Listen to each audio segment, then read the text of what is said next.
I don't know. Do you guys breathe a sigh of relief when we get to Friday? Like, do you have that same sort of? I guess most people do, right? Like, everybody looks forward to Friday. Everybody's excited about Fridays. You get to the end of the week and everything like that. Obviously, once you get into the fall, there's a little bit of a different vibe because the week's over, but you got something big coming up tomorrow. That's game day, particularly for those of us who do this, for work. It's like, well, Friday's the end of the week. I used to joke with Jerry DePaula that Thursday was kind of our Fridays because Saturday was sort of a day off. You still had stuff to do to kind of get ready for pregame stuff and game day content. But, particularly during the season, Thursday is kind of our Fridays because then we have sort of a day off and then a work day on Saturday and then kind of a day off. But you have a lot of stuff to do and catch up on Sundays and get ready for. Anyway, it's different during the season for sure. But either way, everybody's excited for Friday. Everybody looks forward to Friday. It's the end of the week. And, well, I can't say more importantly, and I probably can't say just as importantly, but I can certainly say somewhat importantly, it's the Morning Pitt Mailbag. We take your questions all week long on the message boards at Panther-Lair.com, and we talk about it right here on Fridays in the Morning Pitt Mailbag. So we got some great questions this week, long-term questions. A lot of people asking, why should I feel good about anything? It's very nihilistic this week and cynical, but we're going to try and put a smile on your face and make you feel happy about things, right? That's always, that's not what we always try to do. Sometimes the truth is just the truth, but we'll do our best today to give you something to feel good about heading into the weekend. And then we'll see if the football team can keep it up tomorrow and give us something good to talk about tomorrow night on the postgame show. But for now, it's the Morning Pitt Mailbag here on youtube.com/Panther-Lair.com.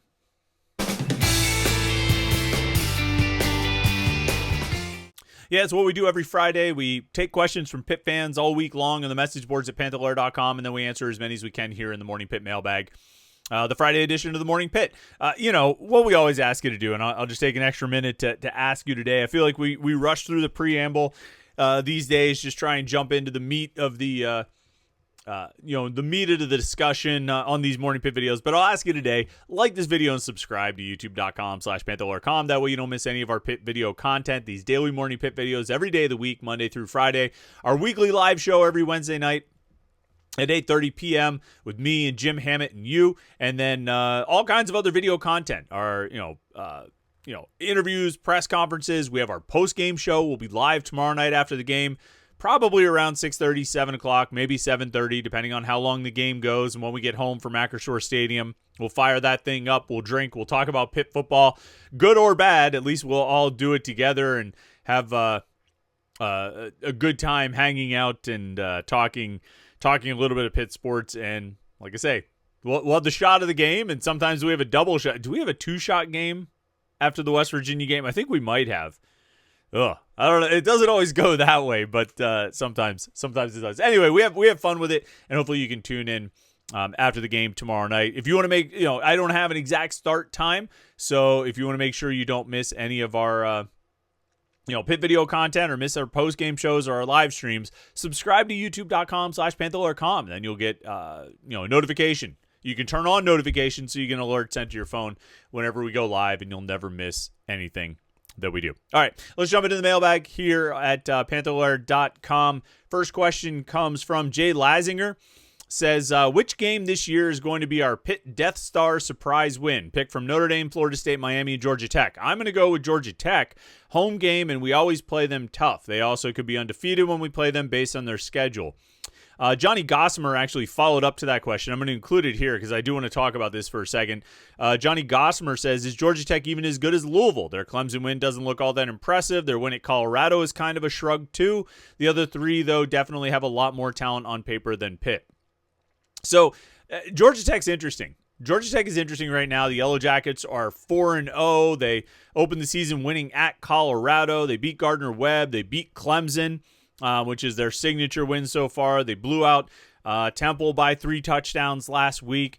They're at Wake Forest this week. They're in the top. They're ranked in the top 20. They get a week off. Then they have Virginia Tech, Duke, Syracuse, and NC State. They have a week off. Then they are at Boston College, and then they host Pitt on November 22nd.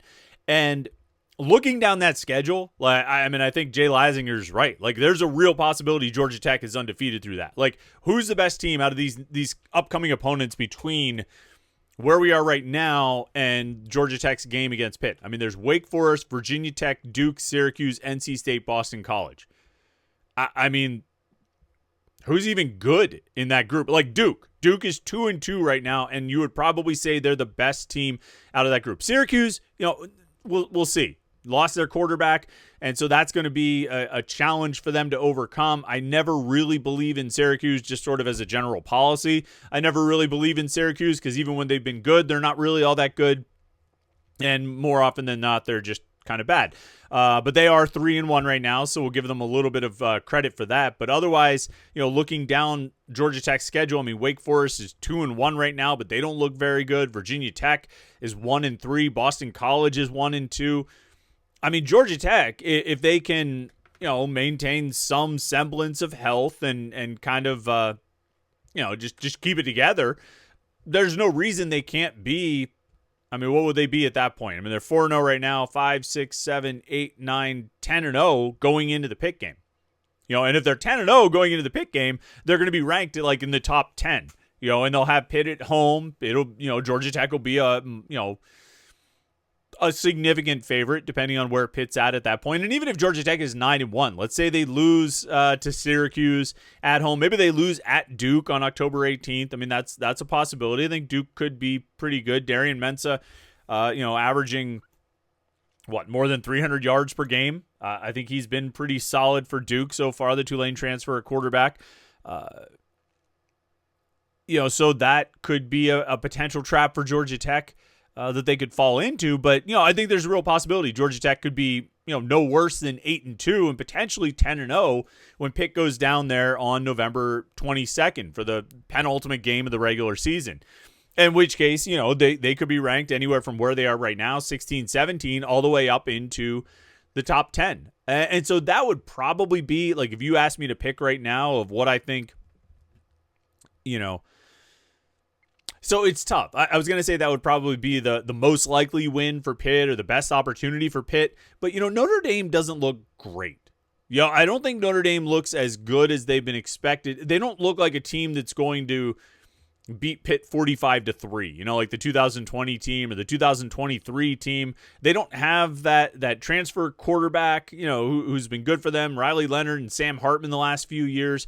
And they just haven't looked as sort of dominant as they have in some of the other years, some of the other seasons. I think that game is an opportunity. It's going to be a really interesting one. It's the week before the Georgia Tech game, so it actually will be fitting. Like Pitt, if Pitt beat Notre Dame and went to Atlanta with a lot of hype and excitement and all this kind of thing, and then lost to Georgia Tech and kind of wasted it. I think Florida State and Miami look pretty good. I'm not completely convinced, but I mean, they've done everything they should do to convince you to this point. Florida State at 3-0, and Miami at 4-0 right now. I mean, like, they're both really good, and they're ranked accordingly. They've been, Florida State is just pounding teams right now. We'll see as they move further into the ACC schedule and get tested more. But I mean, those games look really tough and probably unlikely for upsets. I'm thinking your best options are probably either Georgia Tech or Notre Dame, and I might pick Notre Dame. You get the home win.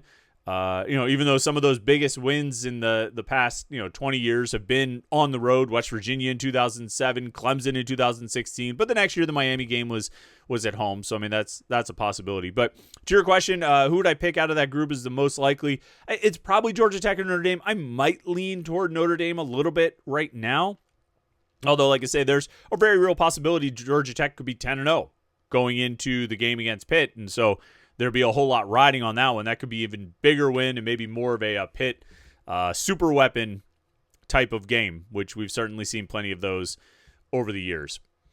Parkview Prince says, can we get any sort of positive news about the athletic department let me read this again. Can we get any sort of positive news about the athletics department or our football or basketball teams? It seems like the fan base is down bad right now and we just need a pick-me-up. And I'll loop in another question here. Chris Gates asked something similar to this. Says, I think I'm one of the most optimistic and measured Pitt fans you'll find, but man, am I down on things right now? Do you sense a general lack of enthusiasm right now regarding the football program? And do you think these types of vibes are picked up on by leadership atop the athletic department? So I'll roll those questions together. Do I think the athletic department picks up on the vibes of the fan base? Yeah. I think they do. I don't know if they're reading message boards or, social media. They shouldn't. I think you always have to keep in mind when we're reading the Pitt fan message boards, when we're reading the message boards at Panther-Lair.com, or we're interacting with Pitt fans on Twitter or Blue Sky or Facebook or wherever it might be, Reddit. I know there's an active Pitt football forum or just Pitt sports forum on Reddit as well. Like, the thing you have to keep in mind, particularly when it relates to like the message boards and Twitter, is you are dealing with a minority of the Pitt fans. A very vocal minority, a very passionate minority, but still a minority. Like if you have 40,000 people at the game, you're dealing with a small fraction of those who are actually subscribed to sites like Panther-Lair.com, and then a small fraction of those who actually interact on a regular basis on Panther-Lair.com. I bet if you were to take sort of like survey the board, and I don't mean like ask a poll question, but like track who posts, how much they post, what the content of their posts are, you'd probably find that there's a pretty heavy centralization of negativity and disgust and cynicism among a small group of posters. But they're very frequent posters. And so you get this sense that it's just pervasive negativity and cynicism, even though it's just a handful of people posting 10 times in every thread. And that's okay. That's the nature of message boards. It's the nature of social media. It's the nature of online interaction. You're going to have that. But I don't want to dismiss maybe what are some of the bigger feelings among the Pitt fan base. And I think you have to look at recent history, right? So you come out of that great 2-year run of 20 wins over 2 seasons in 2021 and 22. People are generally feeling good about things. Pitt's one of the top teams in the ACC in draft picks, one of the top teams in ACC in wins since Pat Narduzzi arrived, and all this stuff. And, I think, you could look at the 2022 season and say there were missed opportunities, but they still end up with 9 wins. They get a nice win over UCLA in the bowl game and all that. So you've got some good vibes. And then you just waste it all in 2023 with the 3-9 season. You start clamoring back up. You start climbing back up that ladder. You start getting people feeling good about things again when you start 7-0, and then you blow it all. You waste the momentum, let all the air out of the balloon over the 6-game losing streak. And you can't even stop the bleeding by beating Toledo, right? And so you're in a rough spot over the last 2 seasons, okay, where any goodwill you built up from those 2 years of winning in 2021 and 22 is pretty much gone. Any goodwill that you started building back up with the 7-0 start last year is gone when you blow games like the Clemson game, the Virginia game, the Boston College game, the Toledo game. And so you come into this year, and you have a chance. People are willing to give you a chance, and then you just step on your own feet so many times and lose at West Virginia. It's not like you just had all those self-inflicted errors and lost at Iowa or Missouri or something like that. Like, you played an ugly, stupid game, and it cost you a win at West Virginia. Right? Like, you had, the only way it would have been worse is if you played a game like that and it cost you the game at Penn State. That's like why, the decision in overtime to kick the field goal against Toledo was a bad decision, and there was a lot of heat for that. Nobody really talks about that anymore, but people will still, with very little prompting, bring up the decision to kick a field goal at Penn State in 2019. Right, so like in this very specific moment in time, and we've also had 2 weeks to stew over that loss at West Virginia, on top of last year's 6-game losing streak, on top of the 3-9 season in 2023. Are Pitt fans down bad right now? Parkview Prince says it seems like the fan base is down bad right now. Yeah, I think they probably are, and understandably so. When you have a loss like that West Virginia game, you really need another game the very next week just to try and bounce people out of it. And maybe it doesn't matter if the fan base is down. They'll be up and they'll be down, another win. They'll love you in the morning and all that kind of stuff. But like for the fans and for the people outside, after a game like that, you really don't want to have 2 weeks to stew about it. You want to bounce right back with another game, something to take your mind off it. And you haven't had that. It's been a long time that we've all been sort of in that muck of the West Virginia loss. Right. So as we sit at this very specific moment on September 26th, this is where everything is. And so, yeah, it feels like things are pretty down. There is a general lack of enthusiasm because of everything that I just laid out. And like you talk about, is the athletic department, do they pick up on these vibes? Again, I don't think it's really a good idea to put too much stock in the message boards, too much stock on social media. But when they go to Acrisure Stadium tomorrow, could be a lot of empty seats for the ACC opener. And that's not necessarily anything new. Pitt doesn't draw. They don't have that strong of a fan base to draw that well consistently. But I don't think it's going to be a great crowd tomorrow. They're sending out emails selling discount tickets on the upper sideline for $30 each, which, as an aside, that's your discount price is $30? Like, if you really want to get people into the stands, make it a real discount. Let a family of 4 get in for less than $100. Like, how are you like, okay, guys, we got to fill the stands. All right. You know what? Let's do a discount. $30 tickets. $30? Still too much. If what you're trying to do is create an atmosphere and create a game day experience and all of that, you need to drop your prices more. Like, come on, wake up a little bit. Think about where you are and the state of the fan base, everything I just laid out. And then you want to say, all right, we're going to give you a discount, $30 for upper sideline tickets. But I digress. The athletic department will see that. The athletic department, leadership will be standing on the field at Acrisure Stadium tomorrow, and they will see what the stands look like. They will hear the fans when there's an incomplete pass or an interception thrown or a punt, a failed third down attempt, a complete, a successful third down conversion for Louisville. They'll hear it and they'll see it. And if Pitt can pull out a win tomorrow, if they can beat Louisville, they'll get a sense of a little bit of enthusiasm. But they're going to see what the crowd is like at the beginning of the game, and it's not going to be good. We know that, because we've all experienced it, over the years. And the only way to really pull yourself out of it is winning. And so, yeah, there is a general lack of enthusiasm, I think, right now because of what this program has done over the last 2 seasons and 3 games. To Parkview Prince's question, is there any sort of positive news about the athletic department? I mean, look, volleyball is still kicking ass. Pardon my French. But, I mean, they are really good. 9-2 this season. They lost their first 2 games of the season, but they've won 9 in a row. They've got, what are they? 5 wins in a row against ranked opponents. When they beat SMU on the road Wednesday night, that's a huge win because I think SMU is really good. SMU's coming to Pittsburgh tomorrow to play Pitt at the Peterson Event Center. Huge rematch. They did this last year. They played like 5 or 6 days apart. They're doing it again, playing 5 days apart or whatever it is from Wednesday to Sunday. That's going to be a monster match. You want to watch good Pitt sports, successful Pitt sports operating at the highest level of their respective sport, go to the Peterson Event Center on Sunday night. You'll have a good time. Steeler game's at like 9:30 in the morning. Watch the Steeler game, take a nap, go to the Peterson Event Center if you want to see some good Pitt sports. As for the football and basketball teams, I mean, look, I would say about this particular football team, they're better than they showed at West Virginia. And I say that because I think they showed that they can be good at West Virginia. And in some ways they showed it by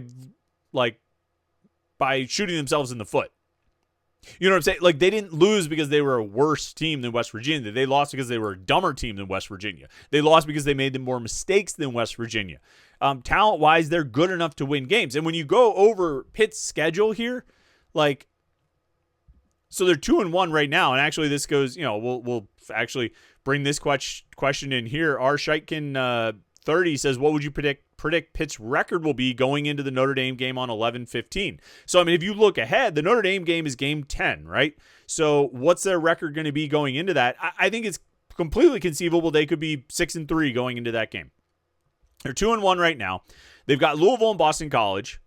I think they can win both of these games because I don't think Boston College is all that great. I don't think Louisville, we don't know who Louisville is. Like, if you want to sit back and say Louisville's so much better than Pitt, they played Eastern Kentucky, James Madison, and Bowling Green, and they barely got past James Madison, the only team they played with a pulse.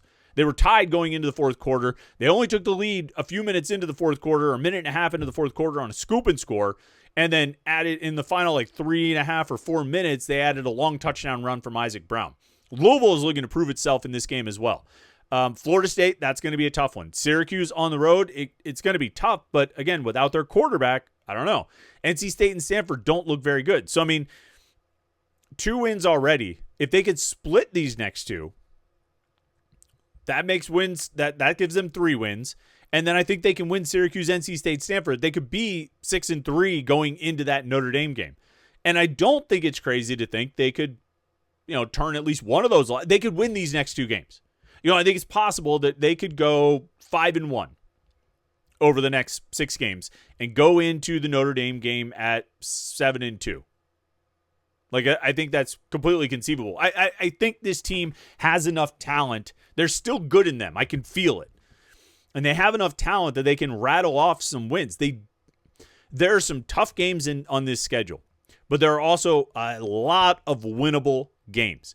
And that, to kind of wrap it up, with a point that we've made a few times, that's the worst part about that West Virginia game.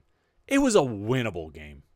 That wasn't one of those toss-up games. That wasn't a game like this Louisville game. You're like, I don't know. It could be tough. Or like the Georgia Tech game will probably be. It certainly wasn't like the Florida State game and the Miami game and maybe even the Notre Dame game will be. We're like, wow, if Pitt can win that, that's going to be a pretty big upset. That was a winnable game. The West Virginia game is in the same category as the Boston College game, NC State game, Stanford game, maybe even Syracuse game, depending on where they go now with a quarterback change. And you blew that game. You wasted that opportunity. So now you do need to get another extra win out of this set. You can't, it makes it tougher for you to get to a certain benchmark of wins if you only split these next 2 games. It makes it tougher if, that you need to maybe steal one of these wins. We talk about the super weapon loading, right? Well, now you're going to need the super weapon and beat Georgia Tech or Notre Dame or somebody in order to get to that, turn 7 wins to 8 or 8 wins to 9 or 6 wins to 7 or whatever it might be.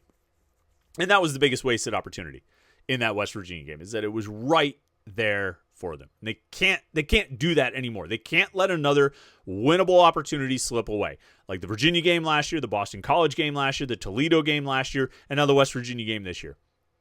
And you go back to 23, it was the Wake Forest game, it was the Syracuse game. You can't, Duke game, you can't let those opportunities go. I think you're a pretty good team.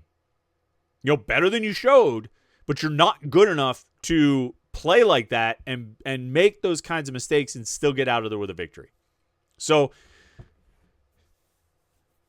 I don't know if I've offered any encouragement for you, Parkview Prince. I have nothing to say about the basketball team right now because it's just not something I'm thinking about much. But I think about it a lot. I got to dig a little deeper for the encouraging side of that. But as far as the football team goes, I think they're better than they showed at West Virginia.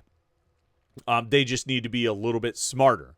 And if they are, I think they can rattle off some wins here. And I think this team has some potentially exciting players. I think the linebackers are still really good. I think Cruz Brookins has been really good. I think the defensive tackles are emerging as impact players, which you haven't seen at Pitt for a few years, since Kalijah Cansey.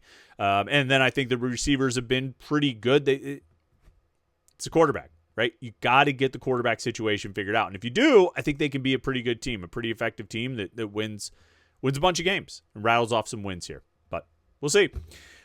All right. Thanks so much for you guys for the questions. Thanks everybody tuning in today. Make sure you like this video and subscribe. And don't forget, we'll be live after the game tomorrow night for the Panther-Lair postgame show. One way or the other, win or lose, we'll have something to talk about for sure. And it'll be interesting without a doubt. So make sure you tune in for that. All right. Thanks for watching today. Thanks for watching all week. Make sure you like and subscribe. And have a great Friday. We'll catch up with you tomorrow at the game and then after the game right here on youtube.com/Panther-Lair.com.